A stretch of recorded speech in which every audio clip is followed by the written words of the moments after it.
Michael Vega claims his friend smashed a beloved sculpture while doing a drunken tap dance. He's suing for $550 for the broken artwork.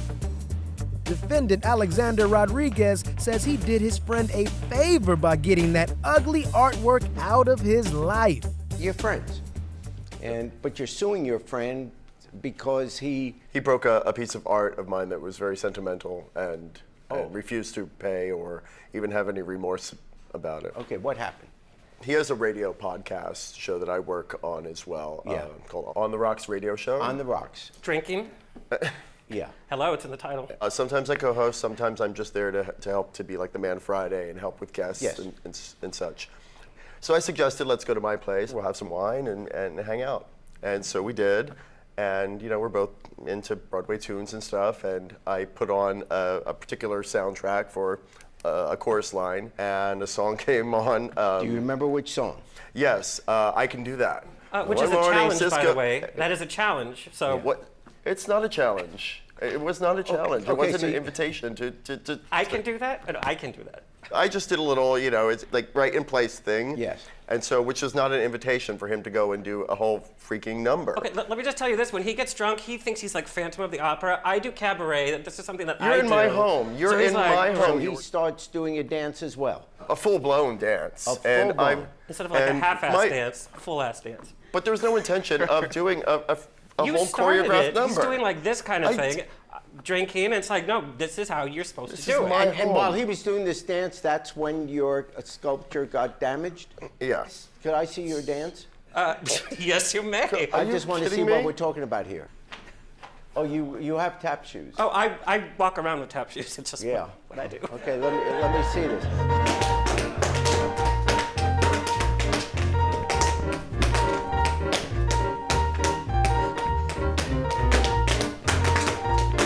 Your Honor, this is like making fun of. It's like a mockery. Thank you. Very good. Okay. No, that's just making a mockery of him having broken my piece. Let me hear your point of view. He literally poured all my drinks. I've been to his house many, many times. We do this often. No other time has he ever said that. The reason why I swallow it is so that I can continue to work with you amicably. I'm not saying anything to that comment. We're going down a road I don't want to go down. What is this picture? That's the show. That's the studio. So there, I'm drunk. Look at my hand. I'm ready to hit something right there. You pose like that in every darn picture. Exactly. He just said it. I do this all the time. It's Posing nothing new. is not dancing. And I've broken stuff before. But in terms of the case, he starts doing this dance. A flail of a hand, and I have the piece here if you'd like to see. Yeah, if I'd like to see. Now, may I see? So yeah, absolutely. I cannot believe you actually wrote that. And that's. And pieces after pieces after pieces. Oh, and there goes a piece. After pieces after pieces. Now, I bought this years and years ago at an art fair in San Francisco with my now ex. Okay. And when we separated, one of the hardest things was splitting up the art. And this is a piece that we fought over, because we had a great time, buying it. And I just, you sitting here dancing in front of me is just rubbing it in my face. But you were singing and dancing too the whole time. There's a picture of it when it was all in one piece. Okay, so this is art. It looks like a Cabbage Patch Kid from the recycling dump. He didn't even like it. Like, I know for a fact he did not like it. Everybody knows how I act. I'm the party animal. Something's gonna get broken. Feelings are gonna get hurt. Gonna get broken? And the only time that he brings it up is when he's drunk, and then he's like, well, you have to pay for that. It's not important that you liked it. It's his piece of art, and he liked it. And art is like beauty. It's in the eye of the beholder. If he loves this, if he likes this, if it has sentimental value, well, that's for him to say. It was like a gut punch, and I had tears in my eyes, and you mocked me right then and there. You told me how ugly it was, and you did me a favor for breaking it. Now, how did you break it? What, did your arm? It's on a little table out of the way, and I was doing this, and I knocked it over. Once again, another blackout. You gave me the alcohol. He continued drinking. We went to my house as adults to have some wine. I gave you the alcohol. The house is a museum. You're not a teenager. I wasn't forced to drink. What are you talking about? It's his house. But that's what I'm saying. If you're going to have an art museum, don't invite people over. It's not the first time I've broken his glasses, I've broken his dishes. No one's ever broken problem. anything. He knew the risk involved. He actually laughed about it a little bit. He's always said he's never even liked that piece. The risk involved with having a guest? And then no, the risk involved with having Alexander Rodriguez as a guest. That's right, you're a guest. You invited me. You assumed the risk. I have to determine whether or not his behavior was reasonable, because it obviously was an accident. No, you're not suggesting, no one's suggesting that he went there to purposely break that. It was an accident. Now the question is, was the accident caused by his negligence? Now, what is reasonable behavior? If he walked into your house and he saw one of those paintings on the wall and he started to take the painting off the wall, that by itself is unreasonable. So if an accident happened while he was taking this painting off the wall, which was unreasonable, he would be liable. Sometimes people have a drink, they have some wine. Oh my gosh, the wine spilled on the couch. But what he was doing was dancing. It's an exuberant dance. Arms are flailing. Dancing and flailing in my small apartment is unreasonable behavior. You started the dancing. I did this. The behavior by itself was not unreasonable. He's been to my place before. He knows. You know what he's like. You invited him over. He knows what my place is like. When the party's over, you start cleaning up and you say, oh man, look at this. Which I would have found acceptable if he showed I know. any sort of Well, remorse after doing it. Okay, I sorry. am dismissing your case because he was not negligent in his behavior. The case dismissed. I think the judge's determination of what is reasonable and unreasonable behavior is a bit skewed. Michael seems mad right now, but we've been frenemies for like 12 years. He's gonna get over it. Plaintiff Rebekah Rodriguez says her former BFF got her to co-sign a bank loan, lied about what she was using the money for, and stopped making payments. She's suing for $5,000. Krista Cerreta says when the plaintiff started harassing her for money, she ended their friendship and decided she wasn't paying anymore. Rebekah, you guys have been friends like forever, and yet you're suing your friend? Former friend, yeah, Oh. grimy friend, yes. We had been friends for over 15 years. Yeah. We got closer in the last, I want to say, 5 years. So she came to me because she needed to co-sign her for a loan. She said, you know, her family wouldn't help her out. She had no friends to help her out. Everybody kind of left her in the dust. So of course, she came to me because I have a history of helping people out. And I just told her, you know, please don't screw me over. Please don't be that person. She told me she needed the loan because she needed to pay off all her debts and to just kind of get on her feet and get like that one payment for a loan instead of owing all these different, you know, card companies money. I trusted her wrongfully, went down to the bank with her, co-signed on the loan. Yeah, how much? It was for $5,000. Okay. She took it, she paid off some credit cards. A few months later, I get a message from her, hey, you know that loan you signed for me, I try to get an increase, can you sign again? Because I need a co-signer again. I couldn't at that time because I had just started opening up a business. I was an EMT for 8 years and I decided to open up a business. And so just my finances were a little rough at that time, so I couldn't. Okay. Come to find out later, she had taken $2,500 of that loan that was for, you know, all her payments and had to give it to her ex-boyfriend because she keyed his car and he was going to have her arrested. And so she took that money and paid him off, and I didn't find out about it. That happened, and then just come to find out kind of down the road, she had stopped paying on the loan. Part of the agreement when I co-signed was if you can't make a payment, if you miss a payment, let me know. I'll cover it because it affects my credit. She was paying at first. So, okay, and so then suddenly it stopped. And I didn't know. So that was the thing. She didn't tell me. I go to check my credit, and my credit dropped. Because Wonder the loan why? wasn't Because she defaulted on the loan and stopped paying on the loan. Why wouldn't you tell her that, hey, I'm not making the payments, knowing that it's going to affect her credit? So it is correct that I did ask her to co-sign a loan for me. The increase part, I don't remember ever asking that it was getting increased. The loan was for $5,000. So I was making payments on her. Whenever I could not make payments, I did text her and tell her this is a bad month for me.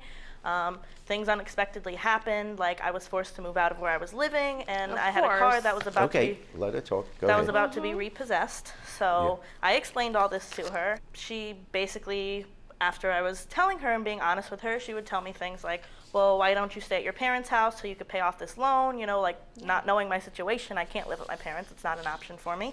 So yes, I was honest with her that times were tough. I couldn't make the payments, and I did say I would try to give here and there what I could give. So I do have some transactions that I gave her, like probably $250 out of the amount that I owed. It did come to a point, though, when I noticed that she was telling other people and had other people message me about the money, which I felt a little disrespected. You blocked me on Facebook. I had no way to contact you. Disrespected about. What can you add to this story here? I was her boyfriend at the time, and oh, you're the ex-boyfriend. not the car guy. Oh, not the car guy. Your car's still in good shape. My car's good. Okay, let me write that down. Car's still good. Okay. There was just times where she was telling her, giving her the whole COVID. Yeah, my stimulus check. She asked for my whole stimulus and my income tax. She When we're all wanted in a all of bad, it. everyone's in a bad situation right now. For her to step up and say, "Oh, give me that money," you can tell she's I in a bad asked for it, situation. yes. You had your time to speak. Let us have our time as well. No. No. Go ahead, though. That's how it works, though. But, Yeah. Not really. So when you're in a situation like that, knowing everyone is hard off right now, you don't ask for the whole 1,400. Yes, you I know, sure like will. you ask for some of it. I mean, obviously, I was struggling. Like I said, I had no choice but to leave the place I was living. Didn't know how. I was already struggling with money, and then to go and ask for my whole stimulus check. Like, I mean, I have post B, where she was preparing for vacation a few months ago. Post C, she was in Florida, gonna go see the dolphins. Where her Post friend D. gave her a ride, they drove up there. Post D, okay, you need money to go see dolphins. They drove up there. And she took time off of work. Why would you take time off of work if you're so poor? I know Okay, I that's don't. okay. Post That's D, all right. getting a tattoo. What tattoo? Her How long tattoo. ago was that? So you were spending some money, seeing the dolphins. Getting that tattoo cost you some money. Yes, you let her borrow money, but what she does which with she that has money. let Because it's people a borrow debt. money in the Which she past, has and she not. said she wouldn't let mine go, but she's let other people's go before. Because money I didn't back. have proof of theirs, or they'd be here too. Rebekah, I know you better than Krista, and I'm trying. You don't know me I at know all. You very You think well. you don't This at whole- all. I haven't this seen you whole in what, Saint 10 years? Teresa You thing don't you're know doing, anything about me. Let's be real. Yeah, you're not the let's saint, be real. You're You not, don't you're know not the anything saint you're about coming me. out to be. 10 years ago, old You're Rebekah, not the new saint. Rebekah, two different Okay, people. that but that is yeah. still there. So I had told her I needed to pay the whole thing off so I didn't my credit, which is also your fault, since I told you the day we signed the loan that if there was ever a time where you couldn't pay, to let me know so I could pay.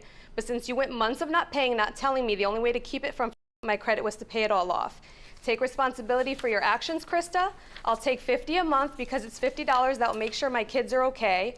I don't feel the slightest bit bad if your car gets repoed, because I was sitting here Googling to figure out how much I can get for my Jeep and my car, because I'm sure I'll be selling those next.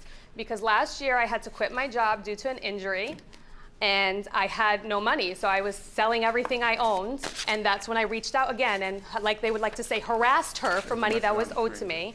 She responded, "You can't put your kids on me. It's not my responsibility on me. I hate when people do that. I don't live this lavish lifestyle. I struggle every day. It doesn't matter. I don't have kids. I have my own problems. But no, if it meant I would be out of things or on the street, I'm not doing that to myself. I work too hard and still live paycheck to paycheck, but I'm not going to live for just keep paying people off either, because it's not worth it to me then. So it's not worth it to owe her debt." Well, that's pretty messed up. That's cold-hearted. I mean, she loaned you the money when you needed it. You weren't totally honest about why you needed it. Let me play elder statesman here, or I'm your grandfather. Okay, Just Granddad. let's pretend. When money is involved and you're in tough times, which most people are at some point or another, the temptation is you hope for the best, but the lesson in life is you always have to prepare for the worst. And what preparing for the worst means is you, out of a good heart, loaned her the money that was requested. So it is entirely possible, particularly in these tough economic times, COVID and everything else, that a situation could arise that you weren't even aware of, that suddenly she can't pay you back. So before you, out of your good heart, say, "Sure, I'll loan you the money," you've got to think to yourself, things could turn rough. And you have kids? I do. I have Okay. two. I'm a single mom of two. Okay, you're a single mom with two. So you have to think, as a single mom, what I would advise you, you can't afford to do this, because if for some reason, even if she did everything correct and was lovely and all of that, but suddenly she didn't have the money to pay you back, are you prepared, knowing you have two kids, to be able to lose that $5,000? And what you have to think is, you knew this was a loan, and the reason you knew it was a loan is because if she was going to give you a gift, why was there a co-signature on a loan? She would just, if she had to borrow the money, she'd borrow the money and give you the money. The fact that you had to sign that told you this was a loan and she's entitled to be paid back. Even if you're in tough times, she's entitled to be paid back. So I took out another, the reason I'm asking for the full $5,000 is because I had to take out a loan in my name to pay off her loan, because she could have just told me, like I said, I was prepared from the beginning. If she couldn't make a payment, I would pay on the loan until if she ran into hard times like you were talking about, I would have slowly paid on that loan. Instead, she let it go, didn't tell me a thing, so I had to take out a loan. So that's why I'm asking for the full $5,000, because I have to pay interest on that loan.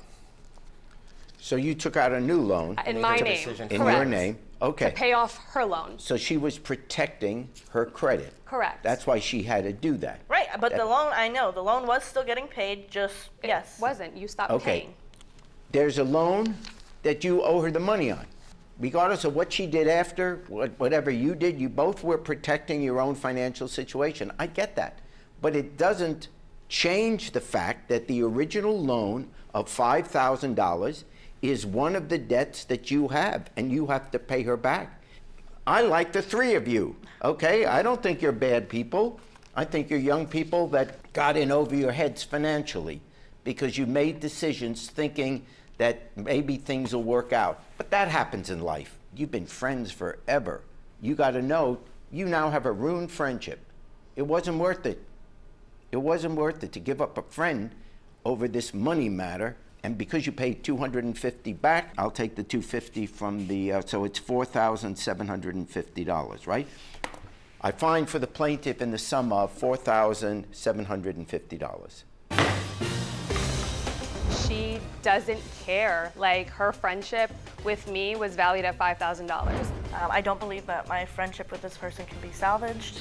I will never reconcile with somebody who has no problem stabbing me in the back.